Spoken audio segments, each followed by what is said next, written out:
Subtract करने के बाद क्या करोगे, मतलब इसमें भी एक पीओ का हाइपो लगता है, याद रखो। माइनस बेसिक है कौन ट्राई बेसिक है होता है, पर हम इसे डबल बॉन्ड से दिखा रहे हैं। होता है डबल कोवलेंट बॉन्ड, वो नहीं होता है।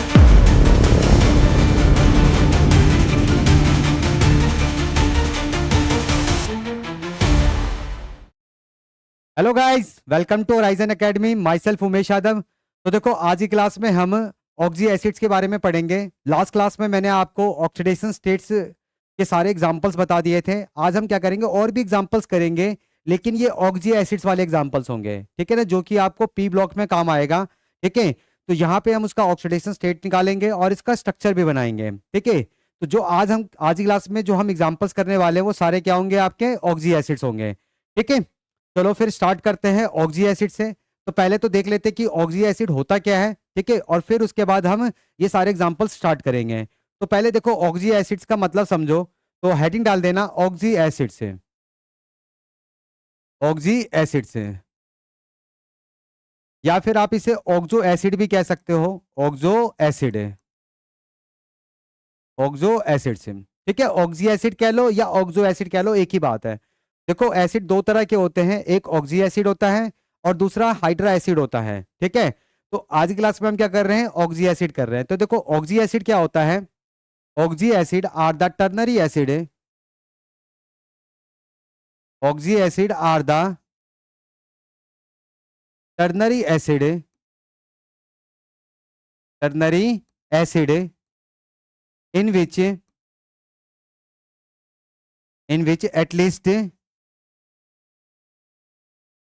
at least one OH group is present. One OH group is present. One OH group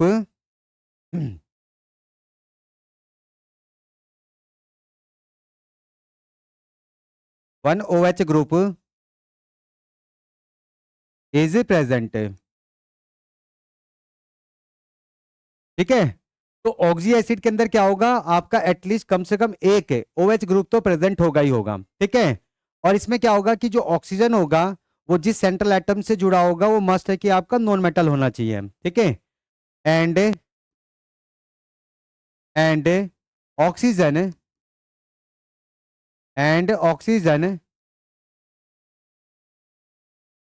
must be bonded with must be bonded with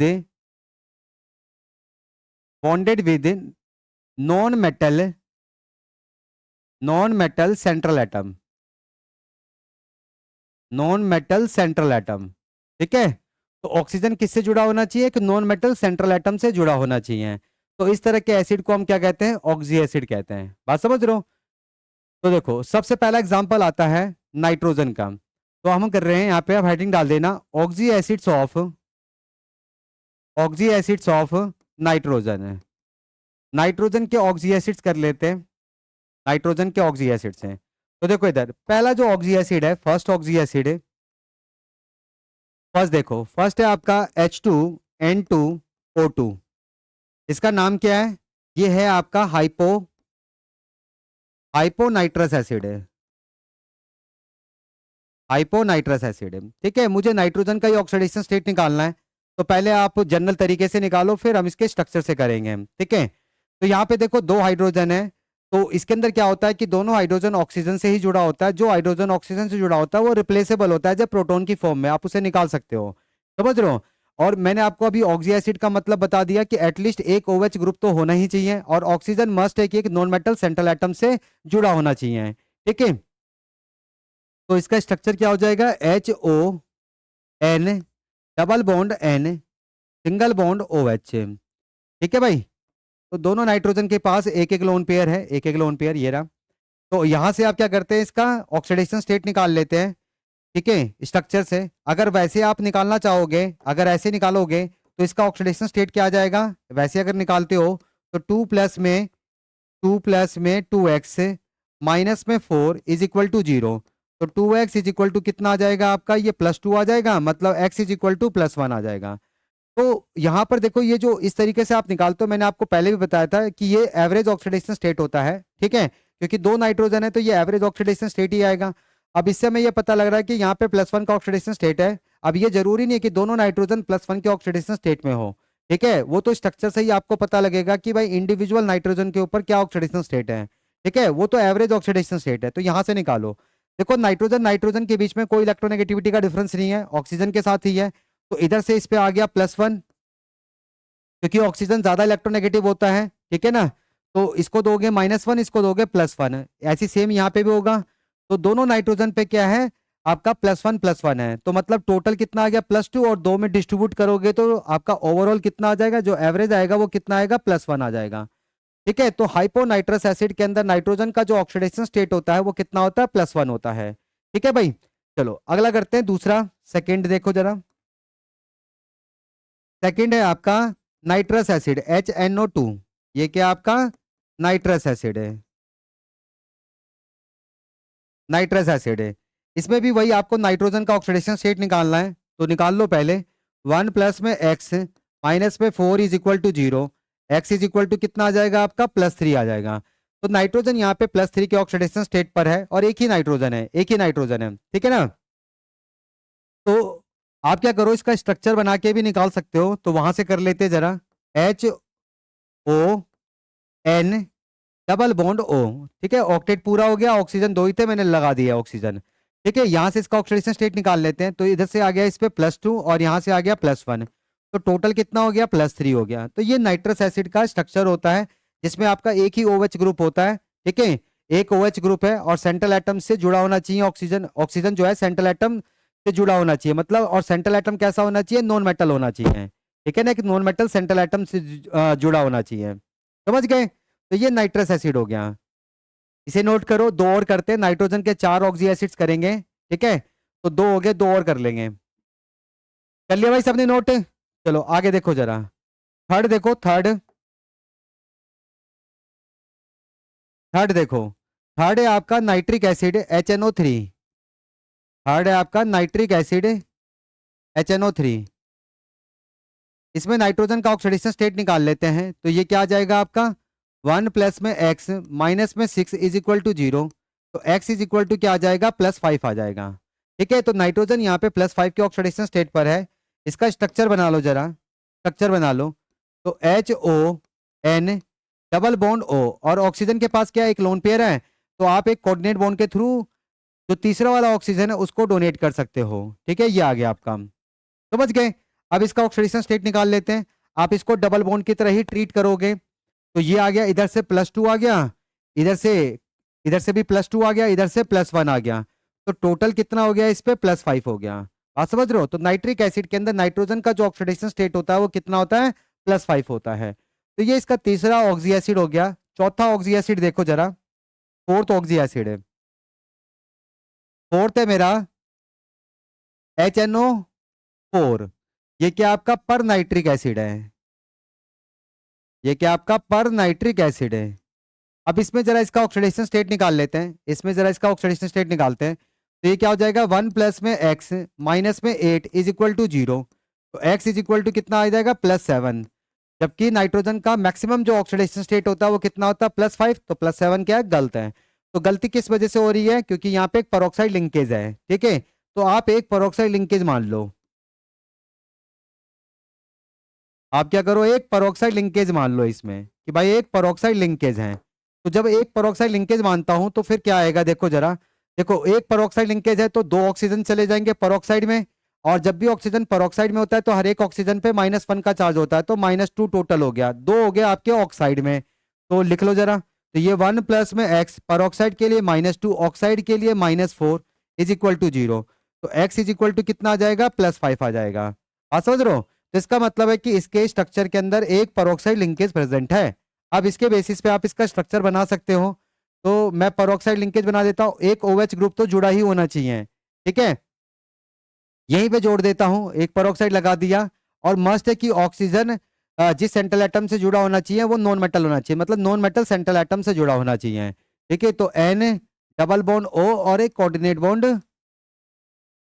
इससे हो गया, ठीक है ना। तो इस तरीके का आपका स्ट्रक्चर होता है पर नाइट्रिक एसिड का। तो इसका ऑक्सीडेशन स्टेट देखो क्या आ गया, इधर से +2 आ गया, नीचे से +2 आ गया, इधर से भी आपका +1 आ गया, तो टोटल कितना हो गया आपका +5 हो गया। टोटल कितना हो गया +5। तो ये पर नाइट्रिक एसिड का स्ट्रक्चर हो गया। तो इसके 4 ऑक्सी एसिड्स है, 4 ऑक्सी एसिड्स हैं, ठीक है। फटाफट इसे नोट करो। अब देख लेते हैं कि इसकी एसिडिक स्ट्रेंथ किस तरीके से निकालेंगे। एसिडिक स्ट्रेंथ देख लेते हैं, ठीक है। फटाफट इसे नोट करो, फिर एसिडिक स्ट्रेंथ देखते हैं। कर लिया भाई, चलो आगे देखो जरा।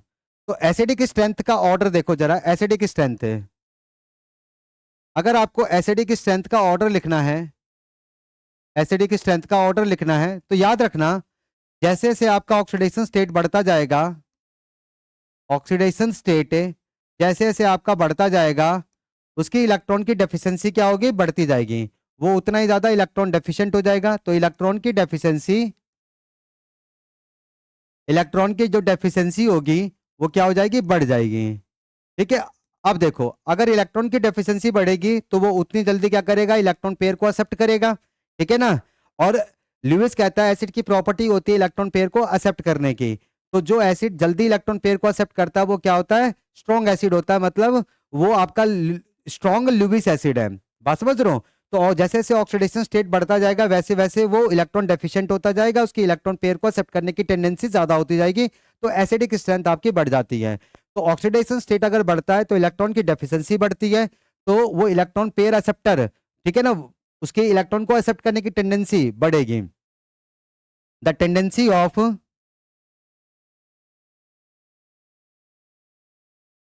The tendency of an acid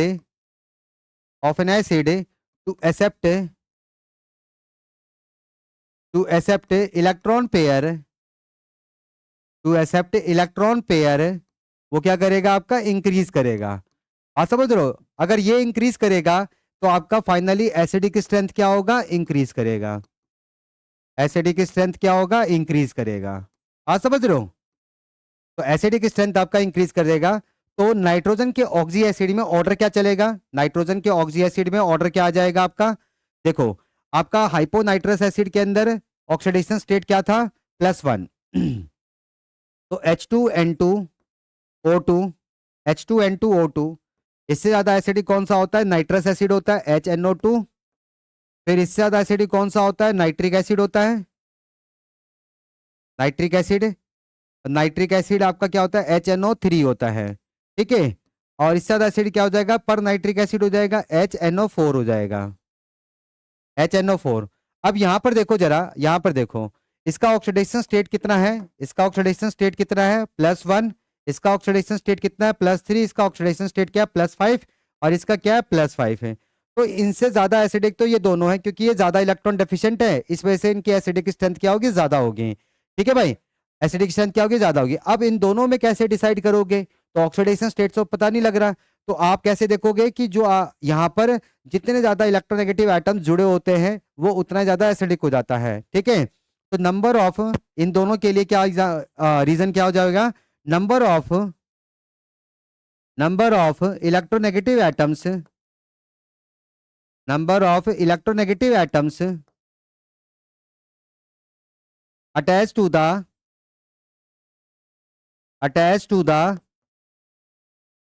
central atom, attach to the central atom, ठीक है।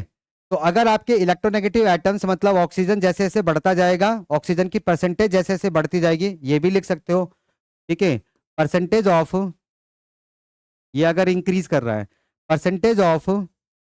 परसेंटेज ऑफ ऑक्सीजन इंक्रीजेज है। अगर आपका ऑक्सीजन की परसेंटेज इंक्रीज होगी तो फिर आपका जो कंजुगेट बेस बनेगा उसकी स्टेबिलिटी क्या होगी, बढ़ेगी। बात समझ रहे हो। तो वो क्या हो जाएगा, आपका स्ट्रॉन्ग एसिड हो जाएगा। तो इस तरीके का ऑर्डर चलेगा, बात समझ रहे हो, ठीक है। आप इसके ऑक्साइड के लिए भी कर सकते हो, ऑक्साइड के लिए भी कर सकते हो। ये तो ऑक्सी एसिड के लिए ऑर्डर हो गया है, ऑक्साइड का भी देख लो जरा, ऑक्साइड का भी कर लेते हैं, नोट करो, फिर ऑक्साइड का देख लेते हैं। चलो आओ देखो जरा, ऑक्साइड का देख लो। तो कौन कौन से ऑक्साइड थे, ये था आपका N2O, NO, N2O3, N2O4, N2O5 है, यही था भाई, ठीक है। इनका ऑक्सीडेशन स्टेट देख लो जरा। यहाँ पे नाइट्रोजन जो है +1 पे है, ये +2 पे है, ये +3 पे है, ये +4 पे है, और ये आपका +5 पे है। तो एसिडिक स्ट्रेंथ का ऑर्डर यहाँ पे क्या चलेगा, एसिडिक स्ट्रेंथ का ऑर्डर यहाँ पे क्या आ जाएगा आपका, आपका नाइट्रस ऑक्साइड वीक एसिड होगा, फिर नाइट्रिक ऑक्साइड, फिर आपका डाइनाइट्रोजन ट्राईऑक्साइड, फिर आपका डाइनाइट्रोजन टेट्रा ऑक्साइड, और फिर आपका डाइनाइट्रोजन पेंटॉक्साइड है। ठीक है, सेम आप क्रोमियम के उसमें भी कर सकते हो, क्रोमियम के ऑक्साइड में भी कर सकते हो। क्रोमियम का देखो जरा, क्रोमियम ऑक्साइड Cr2O3, CrO3, ये Cr2O3 हो गया, CrO3 हो गया। इसमें इसका ऑक्सीडेशन स्टेट देखो, यहाँ पे क्रोमियम +2 के ऑक्सीडेशन स्टेट पर है, यहाँ पे क्रोमियम जो है +3 पे है, और यहाँ पे +6 पे है। तो इसके एसिडिक स्ट्रेंथ का ऑर्डर क्या हो जाएगा, एसिडिक स्ट्रेंथ का ऑर्डर क्या हो जाएगा आपका, CrO3 इसकी एसिडिक स्ट्रेंथ कम होगी, फिर Cr2O3 होगा, फिर आपका CrO3 हो जाएगा। इसी तरीके से आप मैग्नीज का भी कर सकते हो। मैग्नीज के कौन कौन से थे, MnO हो गया, फिर आपका Mn Mn Mn3O4 ले लो, ये ले लो, फिर आपका कौन सा हो जाएगा, Mn2O3 ले लो, फिर आपका MnO2 ले लो, और फिर आपका Mn2O7 ले लो। ठीक है, ये इसके ऑक्साइड्स हो गए मैग्नीज के। यहाँ पे देखो इनका ऑक्सीडेशन स्टेट देखो जरा, ऑक्सीडेशन स्टेट है तो इसका ऑक्सीडेशन स्टेट कितना है, +2, और यहाँ पे इसका ऑक्सीडेशन स्टेट कितना है, एवरेज है, +8/3 है। तो ये करीब आपका कितना आ जाएगा, 2.6 ही आएगा। ठीक है ना, आएगा 2.6 से, हाँ ठीक है 2.6 आ जाएगा। तो ये कितना हो जाएगा आपका, ये +3 हो जाएगा, ये आपका +4 हो जाएगा, और ये आपका +7 हो गया। ठीक है, +7 हो गया, समझ गए। अब इसका एसिडिक स्ट्रेंथ का ऑर्डर लिख लो जरा, इसके एसिडिक स्ट्रेंथ का ऑर्डर क्या आ जाएगा, इसके एसिडिक स्ट्रेंथ का ऑर्डर क्या आ जाएगा, मैग्नीज MnO, इसकी एसिडिक स्ट्रेंथ कम होगी, फिर मिक्स ऑक्साइड वाले की होगी Mn3O4, फिर उसके बाद Mn2O3 हो जाएगा, फिर उसके बाद क्या आएगा आपका MnO2 आ जाएगा, फिर उसके बाद Mn2O7 आ जाएगा। तो इस तरीके से आप एसिडिक स्ट्रेंथ का ऑर्डर लिख सकते हो। तो बहुत ही सिंपल है, जैसे जैसे एसिडिक स्ट्रेंथ बढ़ता जैसे जैसे आपका ऑक्सीडेशन स्टेट बढ़ता जाएगा, वैसे वैसे वो उतना ज़्यादा इलेक्ट्रॉन डेफिशिएंट होगा। ठीक है, और जैसे जैसे इलेक्ट्रॉन की डेफिशिएंसी बढ़ती जाएगी, उसकी इलेक्ट्रॉन पेयर को एक्सेप्ट करने की टेंडेंसी क्या होगी, इंक्रीज करेगी। ठीक है, तो वो क्या होगा, स्ट्रॉन्ग ल्यूइस एसिड होगा, मतलब उसकी एसिडिक स्ट्रेंथ क्या होगी, ज्यादा होगी। बात समझ रहे हो। ठीक है, तो ये था आपका नाइट्रोजन के ऑक्सी एसिड्स, और इसके साथ साथ यहाँ पे एसिडिक स्ट्रेंथ का ऑर्डर भी बता दिया मैंने आपको। ठीक है, अब इसके बाद करेंगे फोस्फोरस का ऑक्सी एसिड है। ठीक है, इसके बाद हम क्या करने वाले हैं, फोस्फोरस का ऑक्सी एसिड है। ठीक है, फटाफट इसे नोट करो, और फिर हम करते हैं फोस्फोरस के ऑक्सी एसिड से। कर लिया सबने भाई, चलो आगे देखो जरा। अब नेक्स्ट हेडिंग डाल देना, oxy acids of phosphorus, oxy acids of phosphorus.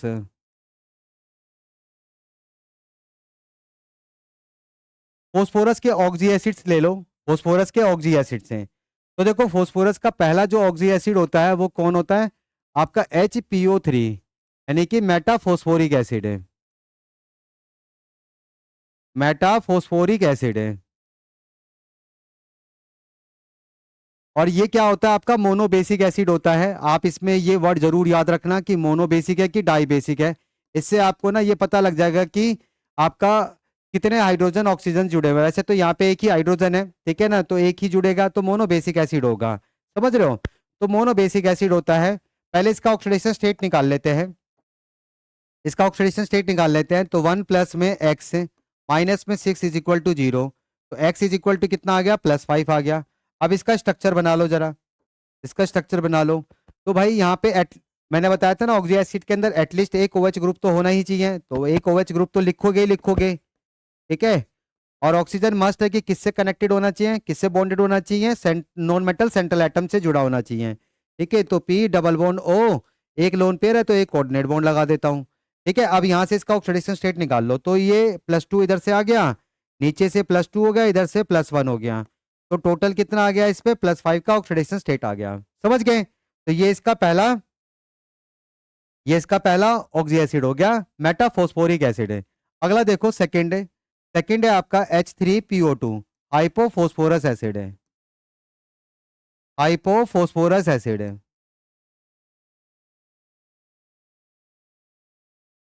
Hypophosphorous acid है, या फिर इसका एक और नाम होता है फोस्फेनिक एसिड है, फोस्फेनिक एसिड है। और ये क्या होता है, ये आपका मोनोबेसिक एसिड होता है।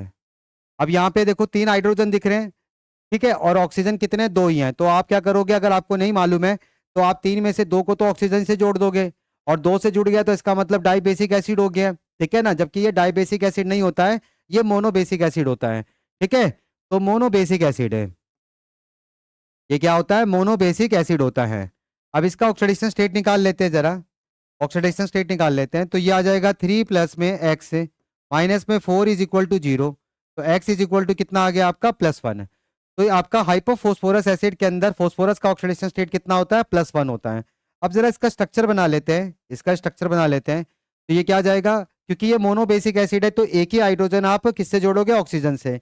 तो एक तो OH ग्रुप हो गया आपका, ठीक है। बाकी के दोनों हाइड्रोजन को आप किससे जोड़ोगे, डायरेक्टली सेंट्रल एटम से जोड़ दोगे, ठीक है। ऑक्सीजन कितने हैं मेरे, 2 हैं, एक तो जुड़ गया यहाँ पर OH में, यहाँ पे आ गया।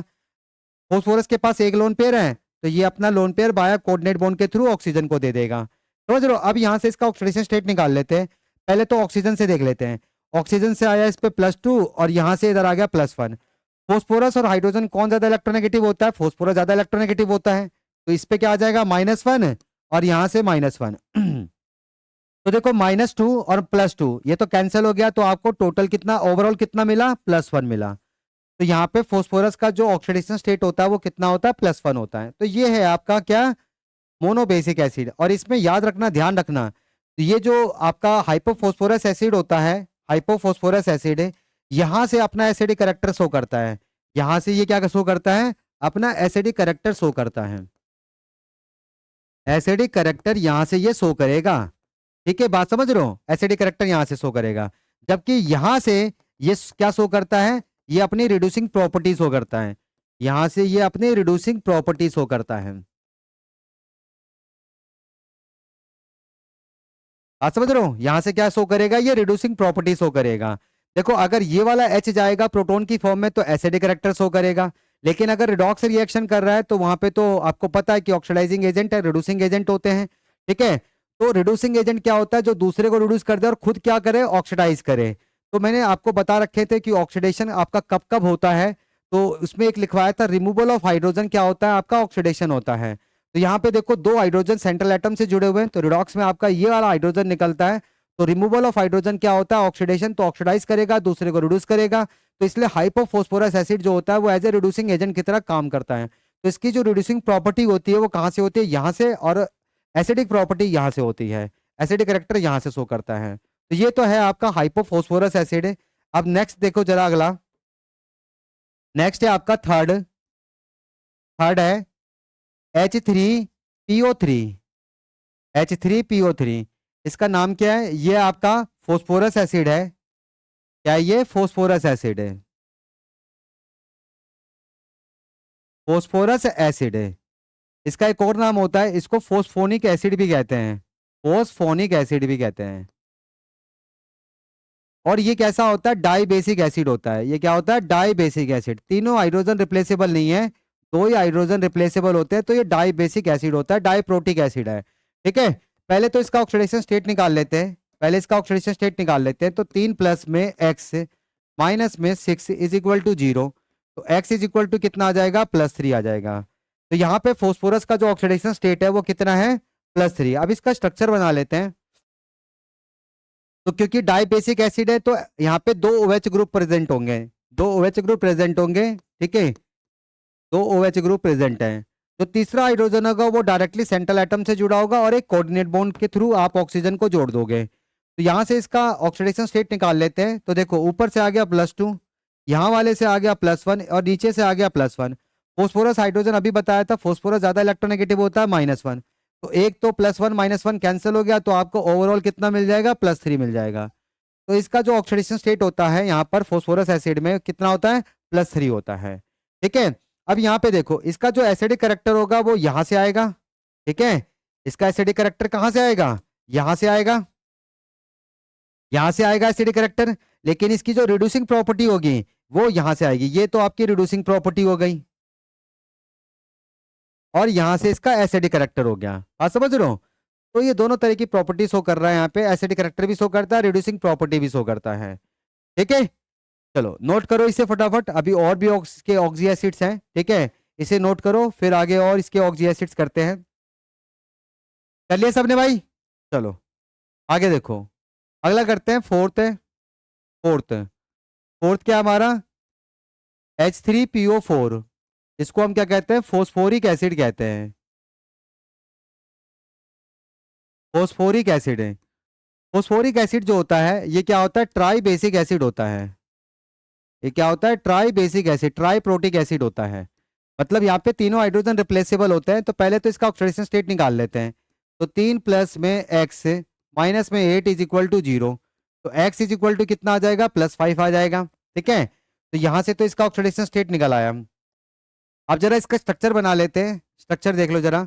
तो स्ट्रक्चर क्या हो जाएगा, क्योंकि ये ट्राई बेसिक एसिड है तो 3 OH ग्रुप प्रेजेंट होंगे। तो HOP OH OH और एक कोऑर्डिनेट बॉन्ड के थ्रू ऑक्सीजन जुड़ा होगा। तो यहाँ से इसका ऑक्सीडेशन स्टेट निकालो जरा। तो ऊपर से आया +2, यहाँ से +1, यहाँ से +1, यहाँ से +1, तो टोटल कितना हो गया, +5 है। तो फोस्फोरिक एसिड के अंदर फोस्फोरस का ऑक्सीडेशन स्टेट कितना होता है, +5 होता है। इतनी बात समझ आ गई है, ठीक है। तो ये इसका स्ट्रक्चर हो गया। नेक्स्ट देखो जरा, अगला है आपका फिफ्थ। देखो फिफ्थ है आपका H3PO5 है, H3PO5 है। इसका नाम क्या है, इसका नाम है पर ऑक्सो फोस्फोरिक एसिड है, पर ऑक्सो फोस्फोरिक एसिड है। और ये क्या होता है, ये भी ट्राई बेसिक एसिड होता है, ट्राई बेसिक एसिड है, ठीक है। इसका ऑक्सीडेशन स्टेट निकाल लेते हैं। तो 3 प्लस में x माइनस में कितना आ जाएगा, 10 इज इक्वल टू 0। तो x इज इक्वल टू कितना आ गया, +5 आ गया। तो यहाँ पे आपका फोस्फोरस का ऑक्सीडेशन स्टेट कितना है, +5 है, ठीक है। एक मिनट, यहाँ पे तो ये +7 आएगा पहले तो, ठीक है। एक मिनट जरा, कितना आएगा यहाँ पे, +7 आएगा, ठीक है ना। 10 में से 3 माइनस करोगे तो +7 आएगा। ये तो गलत है फिर, ये क्या आपका गलत है, ठीक है। अब गलती किस वजह से हो रही है, वही पेरोक्साइड की वजह से ही हो रही है। तो आप इसमें क्या कर लो, 1 पेरोक्साइड लिंकेज मान लो, 1 पेरोक्साइड लिंकेज है। तो जब एक पेरोक्साइड लिंकेज मानोगे तो 5 में से 2 ऑक्सीजन चले जाएंगे पेरोक्साइड में। तो 3 प्लस में x माइनस में 2 और 3 होंगे आपके ऑक्साइड में, तो -6 हो जाएगा, इज इक्वल टू 0। तो -8 है और 3 पॉजिटिव है। तो x इज इक्वल टू कितना आ जाएगा, +5 है। तो इसका मतलब है कि इसके स्ट्रक्चर के अंदर एक पेरोक्साइड लिंकेज है, एक पेरोक्साइड लिंकेज है, ठीक है। तो बना देते हैं भाई, ट्राई बेसिक एसिड है तो 3 OH ग्रुप होंगे, तो किसी से भी कर लो आप, पेरोक्साइड लिंकेज है। ये बना दिया भाई, एक OH इधर लगा दिया, एक OH इधर लगा दिया, एक OH इधर लगा दिया और एक कोऑर्डिनेट बॉन्ड के थ्रू जोड़ दिया। कितने ऑक्सीजन हो गए, 1 2 3 4 5, 5 हो गए पूरे, ठीक है। अब इसका ऑक्सीडेशन स्टेट निकाल लो जरा, इसका ऑक्सीडेशन स्टेट निकालो। तो यहां से +2 आ गया, इधर से +1, इधर से +1, इधर से +1, तो टोटल कितना हो गया, +5 हो गया। तो परऑक्सो फोस्फोरिक एसिड के अंदर फोस्फोरस का ऑक्सीडेशन स्टेट कितना होता है, +5 होता है। समझ गए? अगला देखो, सिक्स है, सिक्स आपका ये है आपका H4P2O5 है, H4P2O5 है। अब देखो H4P2O5 जो है ये क्या आपका पायरोफोस्फोरस एसिड है, ये क्या आपका पायरोफोस्फोरस एसिड है, पायरोफोस्फोरस एसिड। और ये क्या होता है, डाई बेसिक एसिड होता है, ये क्या होता है, डाई बेसिक एसिड होता है। समझ रहे हो? अब ये देखो यहाँ पे फोस्फोरस एसिड के पहले आपका प्रीफिक्स क्या लगा है, पायरो लगा है। पायरो का मतलब होता है हीट करके, ठीक है ना, हीट करके जब बनता है ना तब प्रीफिक्स लगता है पायरो। तो आप पायरो फोस्फोरस एसिड कैसे बनाते हो, फोस्फोरस एसिड के 2 मॉलिक्यूल्स ले लो, ठीक है। तो ले लेते हैं भाई फोस्फोरस एसिड के 2 मॉलिक्यूल्स। तो P, ये आपका OH, ये आपका OH हो गया, एक OH इधर हो गया, ठीक है। और एक कोऑर्डिनेट बॉन्ड इधर, और ये आपका हाइड्रोजन है इस तरीके से, ठीक है। प्लस पी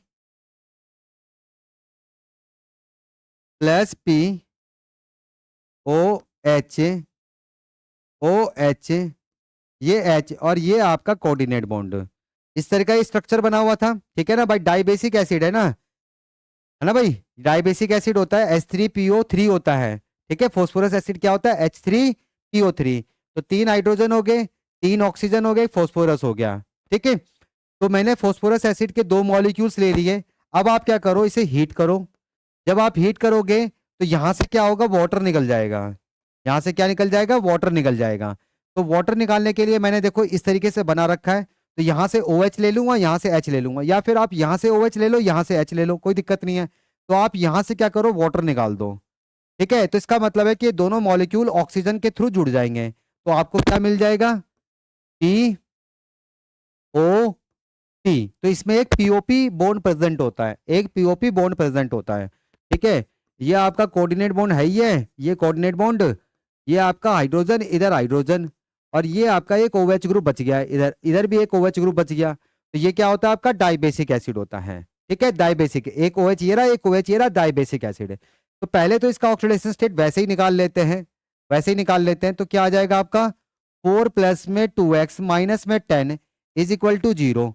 तो ये क्या हो गया आपका 2x इज इक्वल टू कितना आ गया आपका +6 है। तो x इज इक्वल टू कितना आ जाएगा आपका, ये +3 आ जाएगा, ठीक है।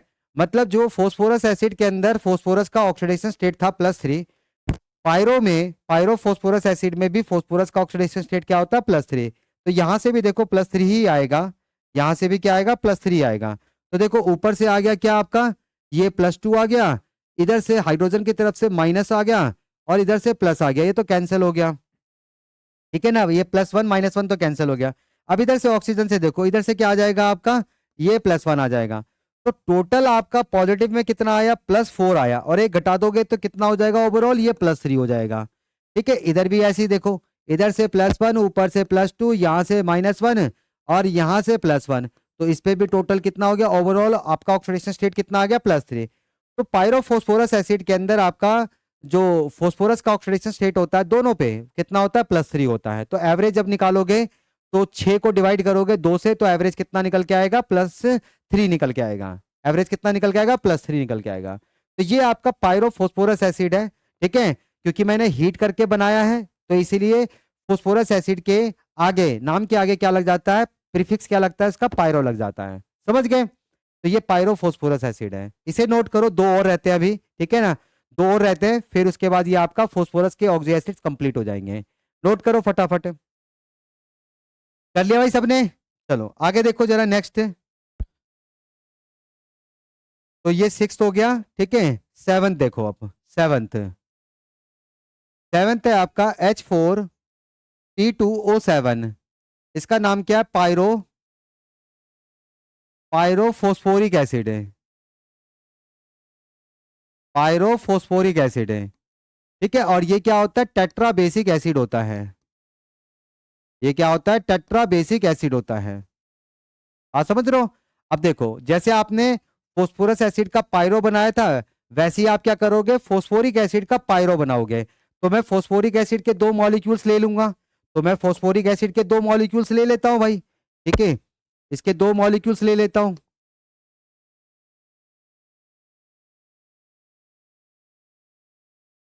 तो ये एक मैंने एक मॉलिक्यूल ले लिया, प्लस एक दूसरा मॉलिक्यूल ले लेता हूं। ये दूसरा मॉलिक्यूल ले रहा हूं यहां पर, इधर OH हो गया, यहाँ पे भी OH हो गया, और यहाँ पे मैं OH को इस तरीके से हाइड्रोजन निकालने के लिए इस तरीके से लिख रहा हूँ। तो मैंने क्या करा, फोस्फोरिक एसिड के 2 मॉलिक्यूल्स ले लिए, क्योंकि ये ट्राइबेसिक एसिड होता है, ठीक है, ट्राइबेसिक एसिड है। अब आप क्या करोगे, इसे हीट करोगे।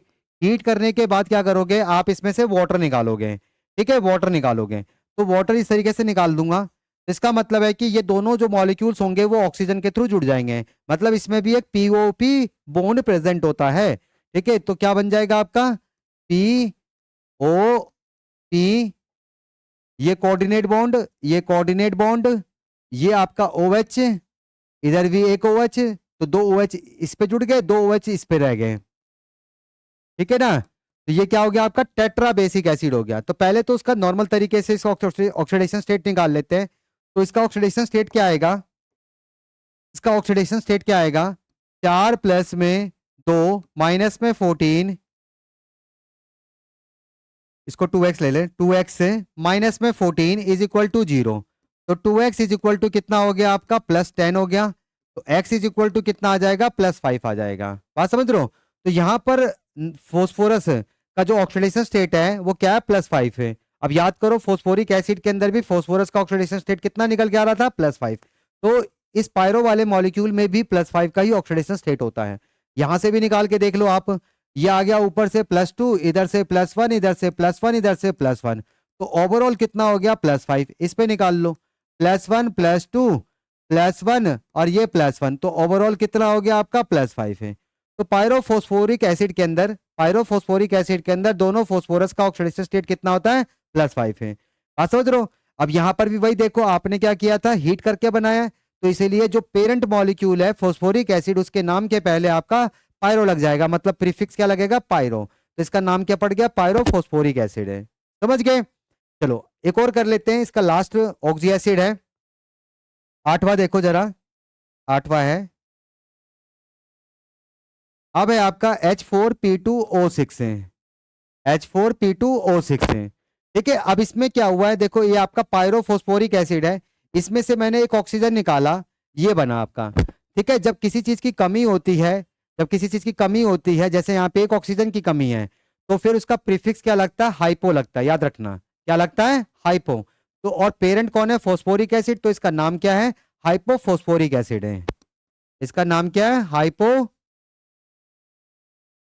एसिड है, हाइपोफोस्फोरिक एसिड। और ये भी कैसा होता है टेट्रा बेसिक एसिड होता है, ये भी कैसा होता है टेट्रा बेसिक एसिड होता है।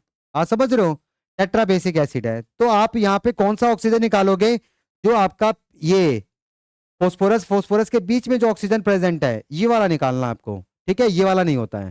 समझ रहे हो टेट्रा बेसिक एसिड, बाकी के सब रहेंगे। पहले तो नॉर्मल तरीके से इसका ऑक्सीडेशन स्टेट निकाल लेते हैं। देखो उधर तो 4 प्लस में 2x माइनस में कितना 12 इज इक्वल टू 0। तो 2x इज इक्वल टू कितना आ जाएगा +8। तो x इज इक्वल टू कितना आ गया +4। तो यहाँ पे फोस्फोरस का ऑक्सीडेशन स्टेट +4 है, इसका स्ट्रक्चर बना लेते हैं जरा। तो ये क्या आ जाएगा आपका P coordinate bond, P coordinate bond OH OH OH और ये आपका OH।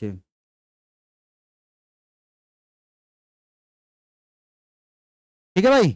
तो मैंने बीच में से ऑक्सीजन को हटा दिया है, अब इसका ऑक्सीडेशन स्टेट निकालो जरा, इसका ऑक्सीडेशन स्टेट निकालो। तो ये आपका +2 हो गया, +1 हो गया और ये +1 हो गया। तो इस पे टोटल कितना आ गया +4 ओवरऑल जो है, और इधर इस पे कितना आ गया +2 +1 और +1। तो इस पे ओवरऑल कितना आ गया +4 आ गया। आप समझ रहे हो। तो दोनों फोस्फोरस +4 के ऑक्सीडेशन स्टेट पर है। इतनी बात समझ में आ गई है। ठीक है। तो ये थे आपके फोस्फोरस के ऑक्सी एसिड्स। तो मैंने आपको नाइट्रोजन के ऑक्सी एसिड्स बता दिए, फोस्फोरस के ऑक्सी एसिड्स बता दिए। ठीक है। अब इसके बाद हम करेंगे सल्फर के ऑक्सी एसिड्स, और उसी के सबसे ज्यादा ऑक्सी एसिड्स हैं, फिर उसके बाद क्लोरीन के करेंगे। ठीक है। तो इसे फटाफट नोट करो, फिर इसके बाद स्टार्ट करते हैं सल्फर के ऑक्सी एसिड से। करो। तो सबने नोट कर लिया इसे। तो देखो दो के ऑक्सी एसिड्स हमने कर लिए, नाइट्रोजन एंड फोस्फोरस के। अब हम नेक्स्ट ऑक्सी एसिड करेंगे सल्फर का। ठीक है भाई। चलो तो हेडिंग डाल देना oxy acid of sulphur, oxy acids of sulphur. Sulphur के हम ऑक्सी एसिड अब कर रहे हैं।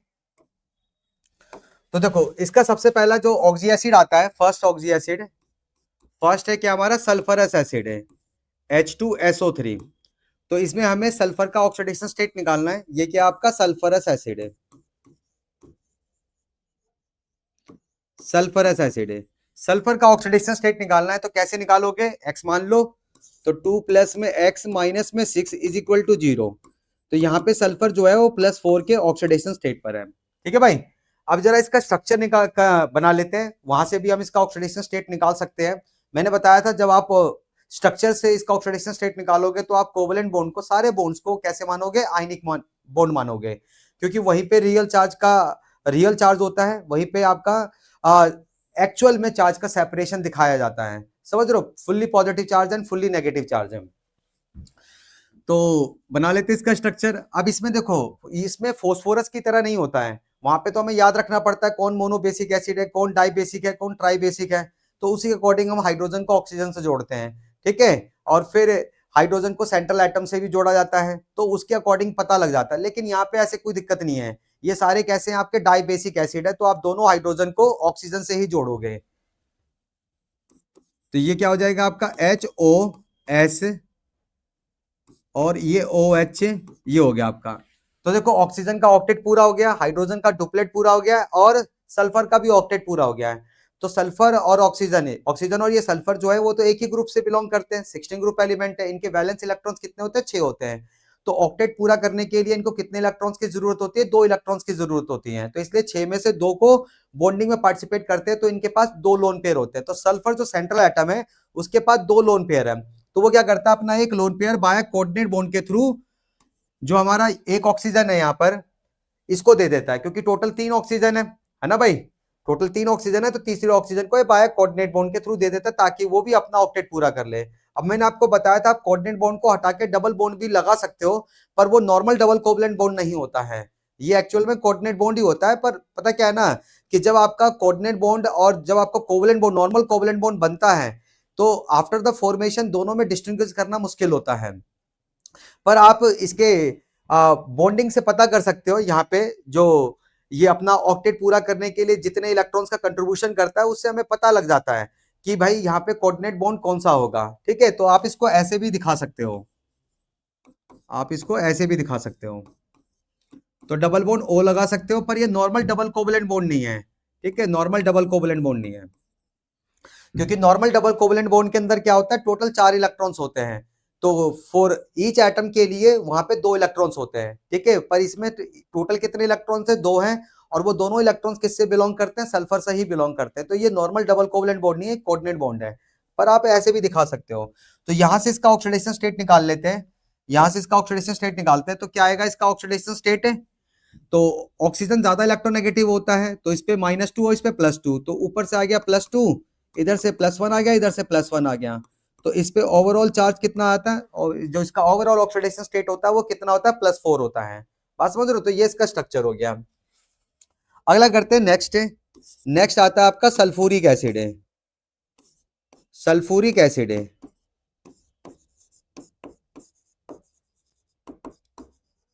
सल्फ्यूरिक एसिड है आपका।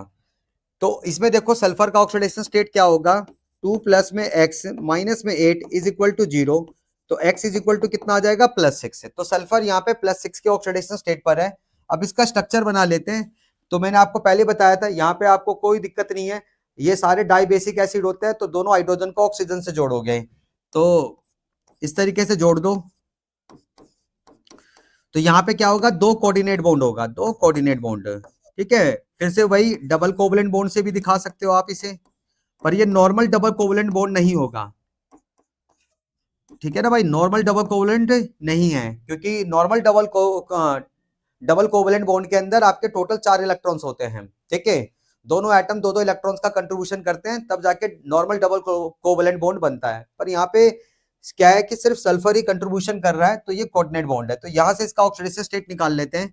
तो ऊपर से आ गया +2 और इधर से भी +2, इधर से +1 और इधर से +1, तो टोटल कितना हो गया इसका? +6 है। तो सल्फर आपका +6 के ऑक्सीडेशन स्टेट पर है, सल्फर आपका +6 के ऑक्सीडेशन स्टेट पर है, ठीक है भाई। तो नोट करो, ये आपके 2 ऑक्सी एसिड्स हो गए सल्फर के, ठीक है भाई। फटाफट नोट करो, आगे करते हैं फिर नेक्स्ट। कर लिया सबने? चलो आगे देखो जरा। थर्ड है आपका H2SO5 है, H2SO5 है।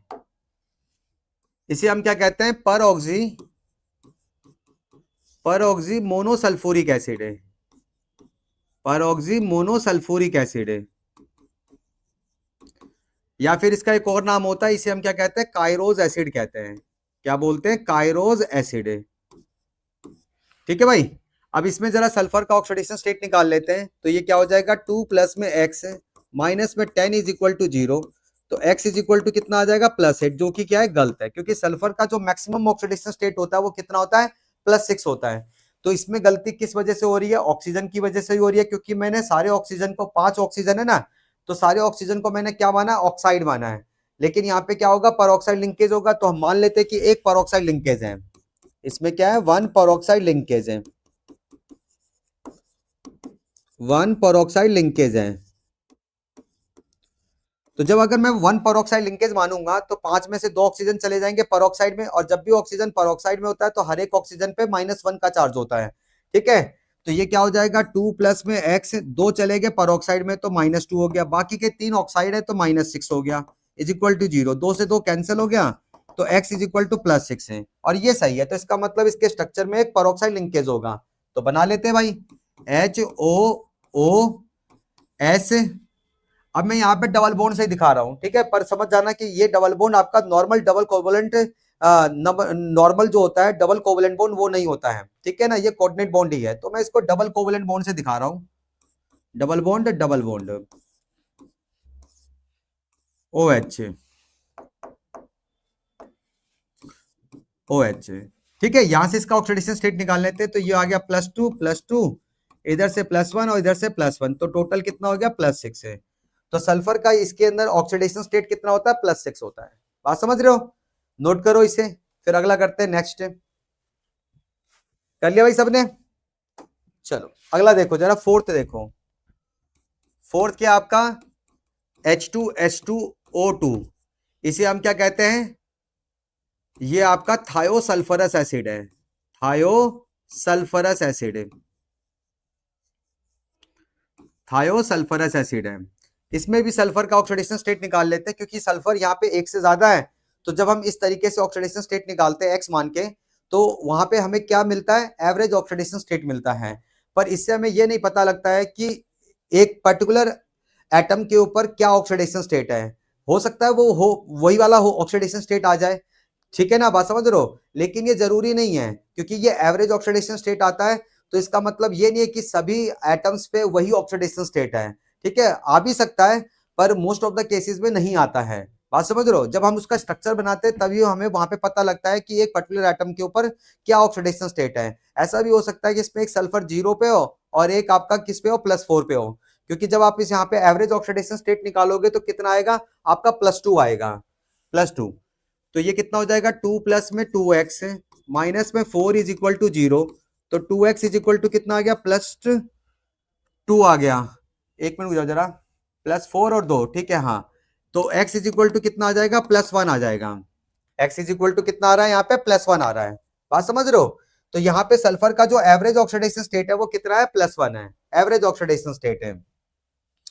अब जरा इसका स्ट्रक्चर कर बना लेते हैं। अब इससे हमें ये थोड़ा ना पता लग रहा है कि दोनों सल्फर आपके +1 के ऑक्सीडेशन स्टेट में है, ठीक है, इससे तो हमें नहीं पता लग रहा है, जब स्ट्रक्चर बनाएंगे तभी वहां से हमें पता लगेगा। तो बना लेते हैं फटाफट। तो देखो इधर, तो इसका स्ट्रक्चर किस तरीके का होता है, ये होता है आपका HOS और ये OH, इस तरीके का होता है, ठीक है, और 2 सल्फर है तो डबल बॉन्ड ऐसे करके दिखा देते हैं, डबल बॉन्ड सल्फर, ठीक है भाई, डबल बॉन्ड सल्फर दिखा दिया। बात समझ रहे हो, तो ये एक्चुअली में कोऑर्डिनेट बॉन्ड ही होता है, पर हम इसे डबल बॉन्ड से दिखा रहे हैं, ठीक है, इसमें इस वाले सल्फर का कोई कंट्रीब्यूशन नहीं है, यही सल्फर अपना एक लोन पेयर इसको डोनेट कर रहा है। तो यहां से इसका ऑक्सीडेशन स्टेट निकाल लेते हैं। तो देखो जरा यहाँ पर क्या आ जाएगा, ये आपका ऊपर से तो कोई इलेक्ट्रोनेगेटिविटी का डिफरेंस नहीं है, तो 0, इधर से +1 आ गया, इधर से +1 आ गया, तो टोटल कितना हो गया, यहाँ पे +2 हो गया। अब इसी +2 को आप 2 में डिवाइड करोगे तो एवरेज कितना निकल के आएगा, +1 निकल के आएगा। बात समझ रहे हो, तो यहाँ पे जो एवरेज ऑक्सीडेशन स्टेट है वो आपका +1 है, पर यहाँ पे +1 के ऑक्सीडेशन स्टेट में दोनों सल्फर में से कोई भी नहीं है, एक पे 0 है और एक पे कितना है, +2 है। बात समझ रहे हो, तो ये क्या होता है आपका थायोसल्फरस एसिड होता है।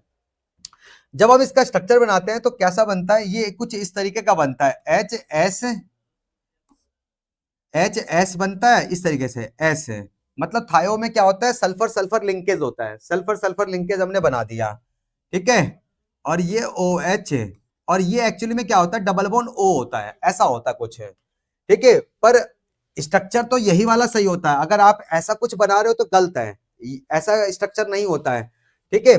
तो अगर ये वाला स्ट्रक्चर बनाते हो तो इससे आप ये कैसे बना सकते हो, तो देखो सल्फर पे जो लोन पेयर है तो इस पाई बॉन्ड के साथ क्या होता है, कंजुगेशन में होता है, तो ये आपका रेजोनेंस में पार्टिसिपेट करता है, ये रेजोनेंस में पार्टिसिपेट करता है, तो इसका रेजोनेटिव स्ट्रक्चर बना लेते हैं। तो ये क्या हो जाएगा आपका H, सल्फर पे क्या आ गया, पॉजिटिव चार्ज है, और यहाँ पे आपका डबल बॉन्ड S हो गया, और ये ऑक्सीजन नेगेटिव है, और फिर आपका ये OH है।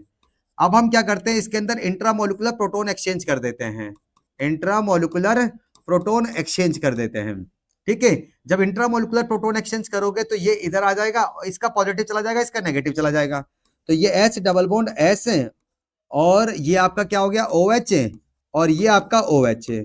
तो इस तरीके से आपका ये स्ट्रक्चर बनता है यहाँ से। तो ये वाला स्ट्रक्चर बिल्कुल सही होता है, यही वाला जो हमने बनाया है, यही वाला स्ट्रक्चर सही होता है। तो इसका यही स्ट्रक्चर आपको लिखना होता है। अगर कोई ये वाला स्ट्रक्चर बनाता है तो ये वाला स्ट्रक्चर नहीं होता इसका, ठीक है। अब यहां से इसका ऑक्सीडेशन स्टेट आपको समझ में आ गया ये। तो एक सल्फर आपका जो है +2 के ऑक्सीडेशन स्टेट पर, और एक सल्फर आपका 0 ऑक्सीडेशन स्टेट पर। तो जब आप एवरेज निकालते हो तो +1 का ऑक्सीडेशन स्टेट निकल के आता है। एवरेज कितना आता है इसका, +1। एवरेज ऑक्सीडेशन स्टेट कितना आता है, +1 का ऑक्सीडेशन स्टेट आता है, एवरेज है, एवरेज ऑक्सीडेशन स्टेट +1 आता है। समझ गए, नोट करो इसे। तो ये था आपका थायोसल्फरस एसिड, थायोसल्फरस एसिड।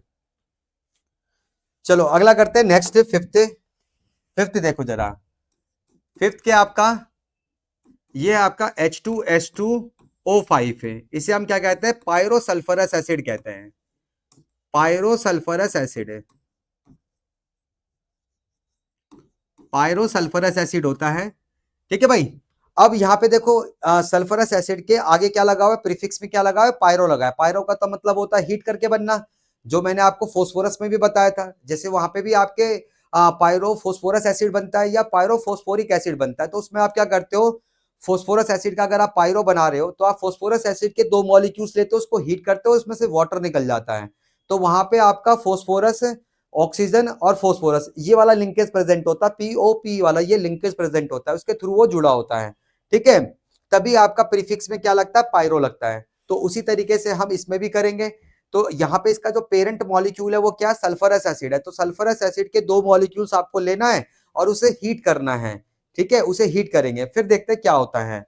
अब यहाँ पे देखो, पहले तो इसका ऑक्सीडेशन स्टेट निकाल लेते हैं। तो यहाँ पे भी एवरेज ऑक्सीडेशन स्टेट ही आएगा। तो ये क्या आ जाएगा आपका, 2 प्लस में 2x माइनस में 10 इज इक्वल टू 0। तो 2x इज इक्वल टू कितना हो गया, प्लस, ये आपका यहां से माइनस होगा तो +8, तो x इज इक्वल टू कितना आ जाएगा, +4। तो जो एवरेज ऑक्सीडेशन स्टेट है वो कितना है, +4 है। तो इसका ये मतलब नहीं है कि दोनों सल्फर +4 के ऑक्सीडेशन स्टेट पर है। हो सकता है कि भाई हो, ठीक है ना, हो भी सकता है, हो सकती, यहाँ पे क्या है कि दोनों सल्फर आपका +4 के ऑक्सीडेशन स्टेट में आ सकता है, ठीक है। पर ऐसा भी हो सकता है कि दोनों सल्फर आपके +4 के ऑक्सीडेशन स्टेट में ना हो। जैसे कि पहले वाले केस में देखो, दोनों सल्फर जो है वो आपके +1 के ऑक्सीडेशन स्टेट में है ही नहीं, कोई भी नहीं है वहां पर है। एक पे +2 का ऑक्सीडेशन स्टेट है और एक पे 0 का है, समझ रहे हो। तो इससे हमें नहीं पता लगता है कि आपका दोनों सल्फर पे क्या ऑक्सीडेशन स्टेट होगा। हो भी सकता है ये हो, ये वाला ऑक्सीडेशन स्टेट हो, ठीक है, और नहीं भी हो सकता है। तो जब आप इसका स्ट्रक्चर बनाओगे तभी आपको पता लगेगा। तो मैं क्या करता हूँ, सल्फरस एसिड, क्योंकि इसका पेरेंट मॉलिक्यूल क्या है, सल्फरस एसिड, तो उसके 2 मॉलिक्यूल्स ले लेता हूँ, उसके 2 मॉलिक्यूल ले रहा हूं। तो HOS और ये OH, और ये आपका डबल बॉन्ड O लगा रहा हूं यहां पर, ठीक है, इस तरीके से। प्लस में HOS डबल बॉन्ड OH, ठीक है। तो अगर कोई सोच रहा है कि मैं हीट करके इसमें वाटर निकाल दूं, जनरली हम ऐसा ही करते हैं पायरो वाले में। तो यहां से अगर आप देखो ये वाटर निकाल दो आप, तो ये क्या हो जाएगा आपका, HOS डबल बॉन्ड O। तो ये दोनों मॉलिक्यूल किसके थ्रू जुड़ जाएंगे, ऑक्सीजन के थ्रू जुड़ जाएंगे, H double bond O and OH। तो अगर आप इस केस में ये वाला स्ट्रक्चर बनाते हो, जैसे हम पायरो में जनरली करते हैं, अगर इस केस में आप ऐसा स्ट्रक्चर बनाते हो तो आप गलत कर रहे हो। इसमें ऐसा नहीं होता है। इसमें क्या होता है, इस तरीके से होता है, S डबल बॉन्ड O और ये आपका OH और ये आपका OH। मैं 2 मॉलिक्यूल ले रहा हूं, OH और ये आपका OH। तो इसमें क्या होता है कि यहां पर हम क्या करते हैं, इसको हीट नहीं करते हैं, मतलब यहां पर इसमें वाटर नहीं निकलता। इसमें आपका वाटर निकल रहा है ना यहाँ से, इसमें आप क्या होता है, जैसे हम इस पे इन दो मॉलिक्यूल्स को लेके आते हैं तो यहाँ पे सल्फर ही अटैक कर देता है, चाहे ये इस वाले से अटैक करा लो चाहे इससे अटैक करा लो, तो सल्फर सल्फर का लिंकेज होता है इसके अंदर, ठीक है। तो सल्फर के बाद लोन पेयर है तो ये इस पे अटैक करता है और ये वाला पाई बॉन्ड टूट जाता है, तो आपका क्या बन जाएगा, ये HOS डबल बॉन्ड O और ये आपका OH लिंकेज आ गया और ये वाला ऑक्सीजन पे क्या आ गया, नेगेटिव चार्ज है, ठीक है, OH और ये आपका OH है। अब यहाँ पे देखो ये नेगेटिव जाता है और यहाँ से एक लिविंग ग्रुप को निकाल देता है, चाहे आप ये वाला निकाल लो चाहे ये वाला निकाल लो, तो यहाँ से आपका OH नेगेटिव आइन निकल जाता है, तो ये क्या बन जाता है आपका HOS डबल बॉन्ड OH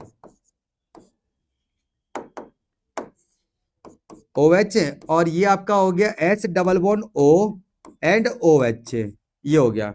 अब ये जो आपका OH नेगेटिव आइन निकला था यही आता है, ये क्या करता है, इस वाले यहाँ से OH से हाइड्रोजन को ले जाता है तो वाटर आपका निकल जाता है, ठीक है। वाटर ऐसे इससे निकलता है, इस तरीके से निकलता है, वाटर ऐसे नहीं निकलता, ठीक है, हम वाटर ऐसे निकालते हैं, ठीक है, इसलिए ये वाला स्ट्रक्चर नहीं बनाते हम।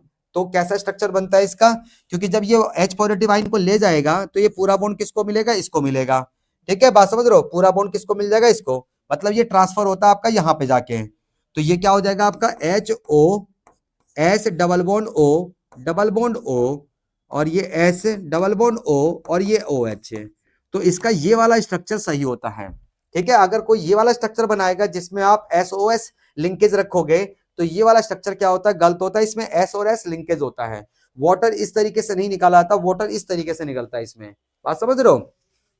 अब यहां से इसका ऑक्सीडेशन स्टेट निकाल लेते हैं, तो देखो जरा, तो ये हो गया आपका +2 और ये +1 हो गया, यहाँ पे इलेक्ट्रोनेगेटिविटी का डिफरेंस नहीं है, ठीक है, तो एक सल्फर जो है +5 के ऑक्सीडेशन स्टेट पर है, ये वाला सल्फर देखो +2 है और इधर +1 है, तो ये दूसरा सल्फर जो है +3 के ऑक्सीडेशन स्टेट पर है, तो टोटल कितना हो गया है, +8 हो गया है। तो जब आप एवरेज निकालोगे तो 2 से डिवाइड करोगे तो एवरेज कितना आ जाएगा, +4 आ जाएगा, तो मैं वही आपको समझा रहा हूँ, यहाँ पे एवरेज ऑक्सीडेशन स्टेट निकल के आता है, इससे हमें नहीं पता लगता है कि दोनों सल्फर +4 के ऑक्सीडेशन स्टेट में है या नहीं है, ठीक है, हो भी सकता है कि दोनों +4 के ऑक्सीडेशन स्टेट में हो, पर यहाँ पे देखो दोनों सल्फर जो है +4 के ऑक्सीडेशन स्टेट में है ही नहीं, एक आपका +3 पे है और एक आपका +5 पे है, समझ रहे हो। तो आप पायरोसल्फरस एसिड, ये जो पायरोसल्फरस एसिड है इसमें आप यही वाला स्ट्रक्चर बनाओगे, समझ रहे हो। जैसे हम जनरली पायरो में करते हैं कि दो मॉलिक्यूल्स को लेके हीट करके हम उसमें से वाटर निकाल लेते हैं, तो आप इसमें जनरली ऐसा नहीं करोगे, इसमें वाटर इस तरीके से निकाला जाता है, तो इसमें SS लिंकेज प्रेजेंट होता है, ना कि SOS लिंकेज प्रेजेंट होता है, समझ गए। नोट करो फटाफट, फिर आगे करते हैं नेक्स्ट ऑक्सी एसिड। कर लिया भाई सबने, चलो अगला करते हैं oxy acid. Next oxy acid है सिक्स्थ देखो जरा, अब क्या आपका इसमें से एक ऑक्सीजन निकाल लेते हैं, जब किसी चीज की कमी होती है तो हम क्या लिखते हैं, हाइपो लिखते हैं, हाइपो प्रीफिक्स लग जाता है H2H2O4, तो इसका नाम क्या है, हाइपोसल्फरस एसिड है, हाइपोसल्फरस एसिड है, ठीक है भाई, या फिर आप इसे डाइथायोनस एसिड भी बोलते हो, इसका नाम क्या है, डाइथायोनस एसिड है। इसमें देखो सल्फर का ऑक्सीडेशन स्टेट निकाल लेते हैं, तो 2 प्लस में 2x माइनस में 8 इज इक्वल टू 0, तो 2x इज इक्वल टू क्या आ जाएगा, +6, x इज इक्वल टू +3, तो जो आपका एवरेज ऑक्सीडेशन स्टेट आ रहा है वो कितना आ रहा है, +3 आ रहा है, ठीक है। पर मैं फिर वही देखो यहाँ पे, अब ये जरूरी थोड़ी ना कि दोनों सल्फर +3 के ऑक्सीडेशन स्टेट में होंगे, अलग भी हो सकते हैं, तो वो तो स्ट्रक्चर से ही पता लगेगा कि इंडिविजुअल सल्फर पे आपका क्या ऑक्सीडेशन स्टेट है। तो इसका स्ट्रक्चर बना लेते हैं, तो जो हमने वहां पे बनाया था स्ट्रक्चर ये वाला, इसमें से एक ऑक्सीजन हटा दो यहाँ से, तो ये क्या हो जाएगा आपका HOS double bond O, S double bond O और ये आपका OH है। तो यहाँ पे ठीक है, यहाँ पे दोनों सल्फर जो है इधर से +2 इधर से +1, तो इस पे टोटल कितना हो गया आपका +3, इस पे भी आपका कितना आएगा +3, तो दोनों सल्फर यहाँ पे +3 के ऑक्सीडेशन स्टेट पर है, ये सही है। इसमें आपका क्या है कि ना जो हमने एवरेज ऑक्सीडेशन स्टेट निकाला है वही आपका ऑक्सीडेशन स्टेट दोनों सल्फर पे है, तो यहाँ पे तो मैच कर रहा है, लेकिन बाकी उसमें तो मैच ही नहीं हो रहा, ठीक है ना, बात समझ रहे हो। तो ये आपको ये कंडीशन नहीं है कि मैच करना है, ऐसा नहीं होता है भाई, जब हम वहां से ऑक्सीडेशन स्टेट निकालते हैं तो वो एवरेज ही बताता है, तो ये जरूरी थोड़ा ना होता है कि दोनों सल्फर पे आपका वही ऑक्सीडेशन स्टेट होगा, अलग भी हो सकता है, ठीक है, अलग से भी आपका वो एवरेज ऑक्सीडेशन स्टेट आ जाता है, ठीक है ना भाई। तो ये था आपका हाइपोसल्फरस एसिड है। और पर पता है अगर आप इसका सही से स्ट्रक्चर बनाओगे ना, तो ये वाला इसका सही स्ट्रक्चर नहीं होता है। इसका स्ट्रक्चर सही वाला कौन सा होता है, क्योंकि इसमें रिपल्शन होता है, तो इसको हमें ट्रांस वाले स्ट्रक्चर में बनाना होता है, ट्रांस वाले में। तो इसका हम ट्रांस वाला स्ट्रक्चर बना लेते हैं, ये कुछ इस तरीके का होता है। तो ट्रांस वाला स्ट्रक्चर आपको बनाना होता है, तो इसका ट्रांस स्ट्रक्चर होता है, ठीक है ना, ट्रांस स्ट्रक्चर। तो ये रिपल्सन को कम करने के लिए हम ऐसा करते हैं, तो ट्रांस वाला बनाते हैं, तो ये वाला सही स्ट्रक्चर होता है इसका, ठीक है भाई। तो ये था आपका हाइपोसल्फरस एसिड है, नोट करो फटाफट। चलो आगे करते हैं, नेक्स्ट सेवंथ है आपका H2SO3। ये क्या आपका थायोसल्फ्यूरिक एसिड है, थायोसल्फ्यूरिक एसिड है, ठीक है भाई। थायोसल्फ्यूरिक एसिड, इसमें देखो सल्फर का ऑक्सीडेशन स्टेट है, तो 2 प्लस में 2x माइनस में 6 इज इक्वल टू 0। तो 2x इज इक्वल टू क्या आ जाएगा +4, तो x इज इक्वल टू कितना आ जाएगा +2। तो यहाँ पे सल्फर का जो एवरेज ऑक्सीडेशन स्टेट है वो निकल के आता है +2 निकल के आता है। अब जरा इसका स्ट्रक्चर बना लेते हैं, वही फिर देखो जरा HS है, और ये आपका S है, डबल बॉन्ड O, और ये आपका OH है। इस तरीके का बनाओगे आप, ठीक है भाई। पर ऐसा स्ट्रक्चर नहीं बनता है, ये वाला स्ट्रक्चर क्या होता है इसका गलत होता है। इसमें क्या होता है, वही लोन पेयर आपका इसके साथ रेजोनेंस में पार्टिसिपेशन में कर इसके साथ रेजोनेंस में पार्टिसिपेट करेगा, मतलब ये कंजुगेशन में पाई इलेक्ट्रॉन के साथ, तो रेजोनेंस में पार्टिसिपेट करेगा। तो इसका रेजोनेटिव स्ट्रक्चर जो बनता है वो क्या बनता है, HS, इस पे पॉजिटिव आ गया, यहाँ डबल बॉन्ड S है, और ये आपका हो गया नेगेटिव है, और ये आपका OH, और ये डबल बॉन्ड O हो गया, इस तरीके से, ठीक है भाई। तो अब क्या करोगे आप, इसमें इंट्रामोलिकुलर प्रोटॉन एक्सचेंज कर दोगे, इंट्रामोलिकुलर प्रोटॉन एक्सचेंज है। तो जब एक्सचेंज करोगे तो ये क्या हो जाएगा, S double bond S double bond O, और ये OH, और ये डबल बॉन्ड O। जैसे आप वहां पे करते थे थायोसल्फरस एसिड में, तो थायोसल्फ्यूरिक एसिड में भी ऐसी होता है। तो एक सल्फर आपका क्या है, इधर से +2, इधर से +2, इधर से +1, और इस पे 0 है। तो इस पे टोटल कितना हो गया आपका, इस पे टोटल कितना आ गया आपका, +2 +1, एक मिनट हो जाओ जरा, 2 है ना, तो हमें 2 जोड़ना। अच्छा ऊपर वो, एक मिनट भाई, एक मिनट, ऊपर डबल बॉन्ड नहीं आएगा ना, OH आएगा, क्या आएगा, OH है। तो यहाँ पे आपका OH आ गया, ठीक है, यहाँ पे तो OH है ही है, और ये डबल बॉन्ड O है। अब यहाँ से इसका ऑक्सीडेशन स्टेट निकाल लेते हैं, तो इधर से आ गया +1, इधर से +1, और इधर से +2, तो टोटल कितना हो गया, +4। अब इसी को आप 2 में डिस्ट्रीब्यूट करो तो एवरेज कितना निकल के आएगा, +2 आएगा। तो ये वाला इसका स्ट्रक्चर क्या होता है, सही होता है। इसमें S double bond S linkage present होता है, S double bond S linkage present होता है, ना कि ये वाला, ठीक है, कहाँ गया, ये रहा SS लिंकेज, इसमें ये वाला नहीं होता, S double bond S linkage present होता है थायो सल्फ्यूरिक एसिड में, बिल्कुल थायो सल्फरस एसिड जैसा है, ठीक है भाई। चलो अगला करते हैं, नेक्स्ट 8th देखो, अगला है आपका क्या, H2SO7, इसे हम क्या कहते हैं, पायरोसल्फ्यूरिक एसिड है, पायरोसल्फ्यूरिक एसिड है। इसका नाम क्या है, एक और नाम होता है ओलियम, इसे हम क्या कहते हैं, ओलियम कहते हैं, H2H2O7। इसमें सल्फर का निकालो जरा, तो 2 प्लस में 2x से माइनस में 14 इज इक्वल टू 0, तो 2x is equal two plus कितना आ जाएगा 12, तो x इज इक्वल टू +6 है। तो जो एवरेज ऑक्सीडेशन स्टेट निकल के आता है वो कितना निकल के आता है, +6 है। अब इसका स्ट्रक्चर बना लेते हैं, पायरो लगा हुआ है तो इसका मतलब sulphuric acid, parent sulphuric acid है, तो सल्फ्यूरिक एसिड के 2 मॉलिक्यूल्स लोगे, ले लो भाई सल्फ्यूरिक एसिड के 2 molecules, S double bond O double bond O, और ये आपका OH है। इसमें एक्चुअली में क्या करते हैं, हम हीट करके वाटर ही निकालते हैं, तो इसमें आपका SOS लिंकेज प्रेजेंट होता है, ठीक है, SOS वहां पर अलग होता, यहाँ पर आपका, ठीक है ना, वही सेम वैसे जनरल जैसे हम करते हैं वैसे करेंगे, ठीक है, HOS double bond O double bond O OH। अब आप इसे हीट कर दो और इसमें से वाटर निकाल लो, तो ये आपका यहाँ से वाटर निकल जाएगा, तो क्या बन जाएगा आपका, HOS double bond O double bond O, और ये ऑक्सीजन के थ्रू जुड़ जाएगा, डबल बॉन्ड O और ये आपका OH है। अब यहाँ से इसका ऑक्सीडेशन स्टेट निकाल लेते हैं, तो +2 और इधर से +1 इधर से +1, तो इस पे टोटल कितना आ गया +6 है, और ये भी आपका +6 ही आएगा, +1 +1 +2 और ये +2, तो टोटल कितना आ गया +6 है। समझ रहे हो, तो दोनों सल्फर यहाँ पे +6 के ऑक्सीडेशन स्टेट पे, और जब एवरेज निकालोगे तो एवरेज भी +6 ही निकल के आएगा। समझ गए भाई? ठीक है, नोट करो फटाफट। कर लिया सबने? तो ये था आपका पायरोसल्फ्यूरिक एसिड। नेक्स्ट करते हैं इसका हाइपो। नेक्स्ट है इसका हाइपो। 9th है आपका क्या, H2H2O6 है। इसे हम क्या कहते हैं, हाइपोसल्फ्यूरिक एसिड है। हाइपोसल्फ्यूरिक एसिड है या फिर डाइथायोनिक एसिड है। डाइथायोनिक एसिड है।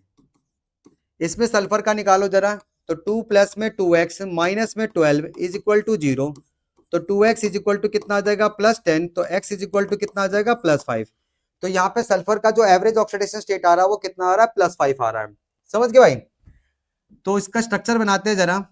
तो आपने यहाँ पर ये स्ट्रक्चर ये बनाया था, ये देखो यहाँ पे मुझे क्या करना है, एक ऑक्सीजन कम करना है। ये देखो 7 है ना, एक ऑक्सीजन कम करना है।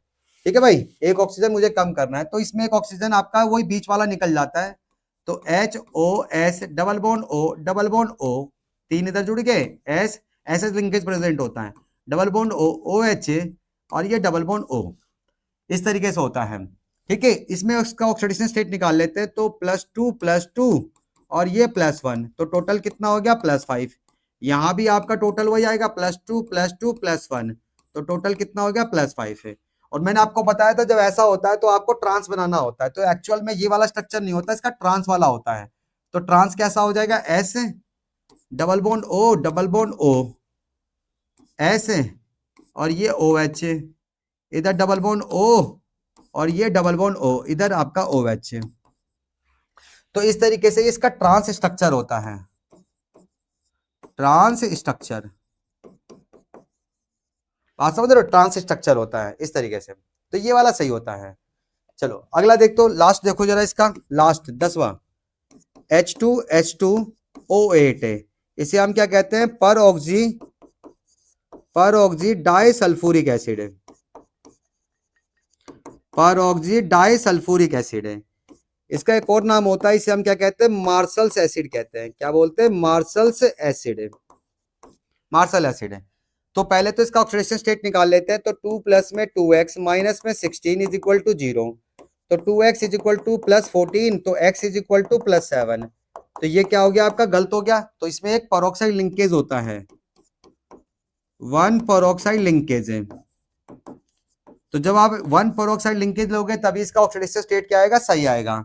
तो 2 प्लस में 2x, 2 चले गए पेरोक्साइड में -2, बाकी के कितने रह गए 6, तो 12 इज इक्वल टू 0। 2 से 2 कैंसिल हो गया, तो 2x इज इक्वल टू +12, तो x इज इक्वल टू कितना आ जाएगा +6 है। तो सल्फर का जो ऑक्सीडेशन स्टेट आता है +6, और पेरोक्साइड लिंकेज कहाँ प्रेजेंट होता है, SS से के बीच में प्रेजेंट होता है, सल्फर सल्फर के बीच में प्रेजेंट होता है।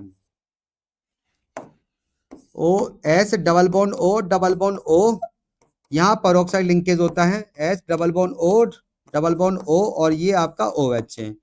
अब यहाँ से इसका ऑक्सीडेशन स्टेट निकाल लो, तो ये भी +6 में है और ये भी +6 में है, तो ये आपका होता है मार्शल्स एसिड, पर ऑक्सी डाइसल्फ्यूरिक एसिड। तो ये सल्फर के क्या है, ऑक्सी एसिड्स है।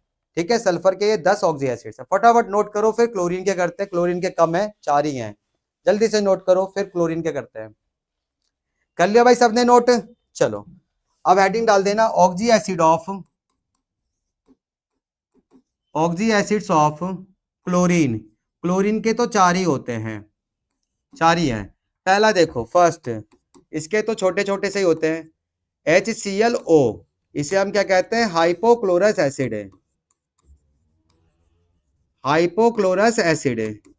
इसमें क्लोरीन का ऑक्सीडेशन स्टेट निकालो, 1 प्लस में x माइनस में 2 इज इक्वल टू 0, तो x इज इक्वल टू +1।